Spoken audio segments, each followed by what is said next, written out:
don't owe anyone a response. Let that sink in. Because somewhere along the way, you were taught the opposite. That silence is rude. That if someone asks, you must reply. That if someone demands closure, you must deliver it, even if it breaks your peace. But here's the thing. Most people aren't asking for clarity. They're asking for control. When someone pushes for a response, it's often not because they care. It's because they want access. Access to your energy. Access to your mind. Access to the part of you that's still trying to explain itself. And that part of you, it's exhausted. You've spent years thinking you were just being kind, just being respectful, just being mature by always responding. But there's a difference between kindness and self-betrayal. And if every explanation chips away at your peace, then your silence isn't cruelty, it's clarity. The Stoics taught us this. Your energy is sacred. Your inner world is not public property. You don't owe your presence to people who weaponize your empathy. Think about it. How many times have you replied, not because you wanted to, but because you felt guilty? How many times have you broken your own silence just to avoid looking cold? And how many of those conversations left you more drained, more confused, more resentful? This isn't about being cold. This is about choosing warmth for yourself first. And that means learning the skill that most were never taught. The ability to pause, the right to stay quiet, the strength to say nothing, even when everything inside you wants to explain. Because once you give up the need to be understood by everyone, you reclaim the power to understand yourself. And that's where we begin. Most people don't want the truth. They want the comfort of the role they've always played. So when you go silent, when you don't explain, when you don't react, they don't know what to do with that version of you. See, your silence isn't just silence. It's disruption. It forces people to face themselves without your script feeding their narrative. And when someone is used to pulling reactions out of you, your stillness is threatening. Here's something to notice. People who genuinely respect you rarely ask for explanations you don't want to give. They sense your boundaries and don't push. But people who depend on your emotional availability to validate their behavior, they push harder the moment you pull back. They say things like, "So now you don't care? Wow, that's how it is now? You've changed." No, you haven't changed. You've just stopped performing the role they liked. And the moment you stop playing the role, they try to provoke the old you. The one who over-explained. The one who over-apologized. The one who gave their energy away just to keep the peace. But peace kept at the cost of yourself isn't peace. It's silent chaos. This is why the Stoics weren't obsessed with being liked. They valued integrity over approval. Because when your peace depends on being liked, you become a prisoner of other people's moods. So let them be confused. Let them build their stories. Let them assume what they must. Because your silence is not their cue, it's your boundary. And once you set that boundary without explanation, you'll start to see who really respects you and who just respected their access to you. Silence is not absence. It's a filter. It shows you who can sit with not knowing and who needs control to feel safe. There's something powerful about holding your response. When you don't rush to explain, when you don't fill the silence with justifications, you create space for truth to emerge, for masks to fall, for the real story to begin. And the truth is this: not everyone is interested in your truth. Some are just interested in their comfort. They don't want to understand you. They want you to remain predictable, because predictability gives them a sense of control. And once you stop being predictable, once you stop playing the emotional roles they've assigned to you, you stop being manageable. And people who can't manage you will mislabel you. They'll call you distant when you're protecting your space.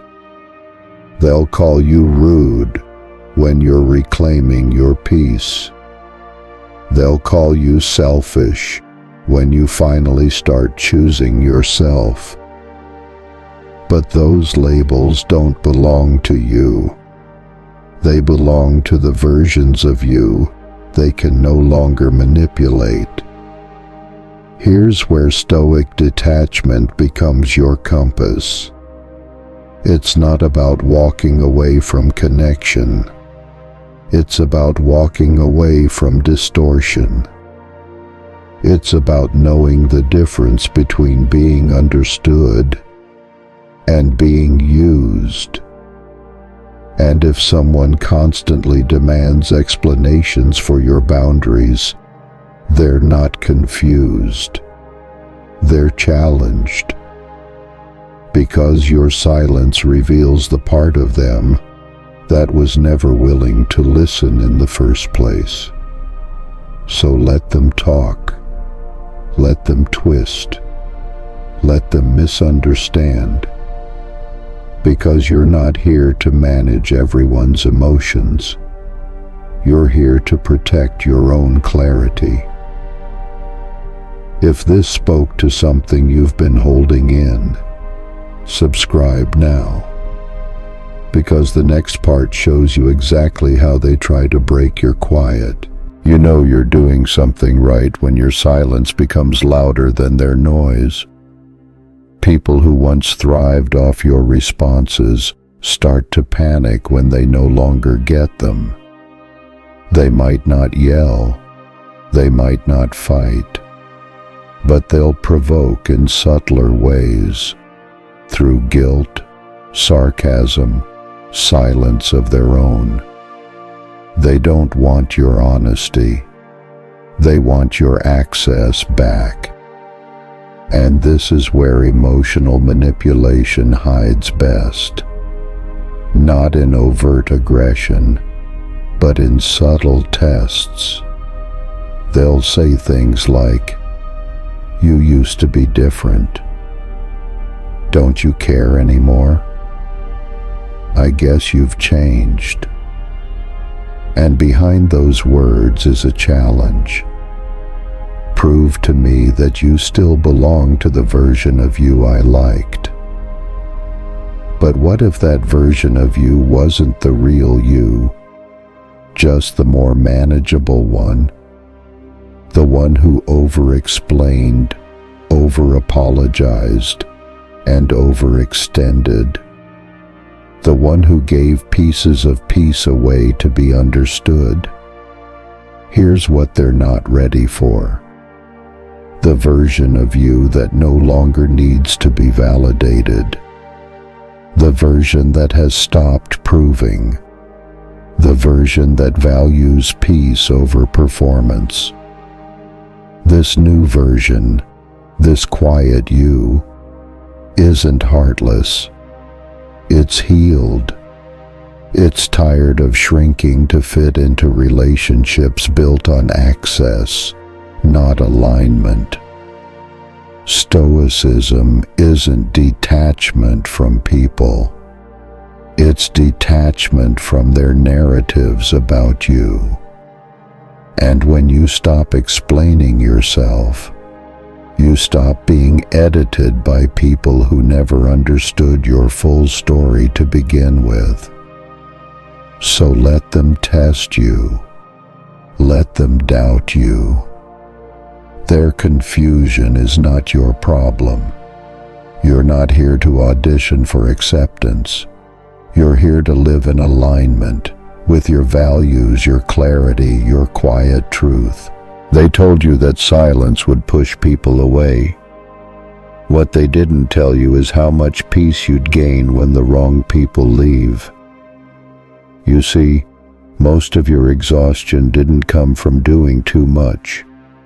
It came from doing too much for people who didn't value it, responding to those who only heard what they wanted, explaining yourself to those who already made up their minds, trying to stay connected to people who only felt close when you were available to their chaos. But here's the shift. Detachment doesn't mean you stop caring. It means you stop leaking energy where it's not respected. And when you stop leaking energy, your life gets quieter. Not empty, clear. Not cold, calm. Not disconnected, aligned. That's the gift of silence. It doesn't make you invisible. It makes you immune. Immune to the guilt they try to plant. Immune to the roles they try to push you back into. Immune to the fear of being misunderstood, because you now understand yourself. Here's something most people won't tell you. When you don't respond, some people will punish you with silence of their own. But that's not silence, it's strategy. It's their way of saying, play the game or lose me. But you're not here to play. You're here to heal. You're here to grow. And growth requires space. Space from noise. Space from people who only see your worth when it benefits them. Space from the expectation that you must always explain your peace to people who only bring you confusion. You don't owe them that. You never did. What if the real you is the one who says less, but means more? What if the version of you that no longer explains is the version finally in alignment? You've spent so much time being available, answering every call, explaining every emotion, clarifying every silence, and still misunderstood, drained, questioned. So you stopped. Not because you no longer care, but because you finally learned the cost of over-explaining your peace to people who only bring chaos. This isn't about becoming cold. It's about no longer seeking warmth where it's never been offered. It's about choosing clarity over comfort, And if your clarity makes others uncomfortable, that's not your problem to fix. You don't need to make everyone comfortable with the boundaries that keep you sane. You don't need to soften your truth for the ones who can't handle your silence. Because your silence isn't distance, it's alignment. It's the sound of you coming back to yourself. The Stoics understood this well. They weren't detached from emotion. They were devoted to protecting its source. And that's what you're doing now. You're not shutting people out. You're shutting distortion down. You're not avoiding connection. You're avoiding performance. Because when you spend less time explaining who you are, you have more energy to become who you were meant to be. So the next time someone says, "You owe me an answer," remember this: you don't. You never did. And if they truly respected you, they'd never demand what should only be offered freely. Ask yourself this: if someone only listens when you're justifying yourself, were they ever really listening at all? If you felt that, subscribe now, because the next video won't just echo your silence. It will answer what no one else dares to ask.